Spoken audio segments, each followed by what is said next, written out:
Ito ang reaksyon ni Luka Doncic sa pagkakasibak sa pwesto ni GM Nico Harrison. Naglakas loob pa ang reporter at tinanong kung gusto niya bang bumalik sa Dallas Mavericks. Sa wakas may magandang balita kay LeBron James mga idol matapos durugin ng OKC ang LA Lakers.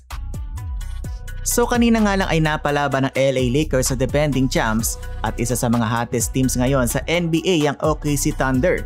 Hindi nga maganda ang kinalabasan ng laban kung saan halos isang buwan o 30 mahigit ang lamang ng OKC sa first half pa lang. Kitang-kita nga yung frustration ni Luka matapos silang matambakan sa first quarter ng laban. Sa dulo ay walang nagawa ang Lakers kontra sa defending champs at patuloy silang pinayoko sa score na 121-92. Madami tuloy naghahanap na kay LeBron James dahil matatandaan na nung naglaro si LeBron at Luka sa OKC ay nahandle nila na maayos ang laban at tinambakan pa nga nila ang Thunder 126-99. Pero may magandang balita mga idol mula kay Shams Charania. Ayon sa kanya na-assign si LeBron sa G League affiliate ng Lakers ang South Bay Lakers para sa kanyang first full practice of the season. Kasama na dyan ang 5-on-5 play bilang paghahanda sa kanyang debut game ngayong season sa Lakers. Ayon sa bali-balita ay posibleng next week na ang pagbabalik ni King James. Laking kawalan din talaga ni LeBron last season ba naman, nag-average siya ng 24 points, 7.8 rebounds at 8.2 assists on 51% shooting. Ganyan kahalaga sa LeBron para sa Lakers, mababawasan pa ang load na dinadala ni Luka kapag nasa loob siya ng court. Tanggap ni Reeves at Marcus Smart ang nangyari ngayong game at aminadong nadurog sila ng di oras ng OKC. Ayon sa kanila ay gagawin na lang nila itong motivation para mas mag-improve at makapantay sa ganong klaseng level. Need daw nila mag-bounce back sa mga susunod na laban. Trending ang pag-fired ng Dallas kay GM Nico Harrison na siyang dahilan ng pagka-trade ni Luka to Lakers.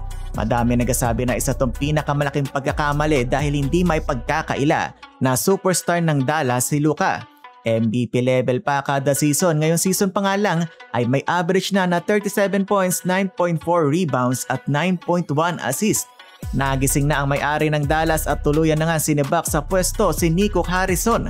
Sa unang pagkakataon ay natanong si Luka Doncic tungkol sa pagkakasibak sa GM na nag-trade sa kanya.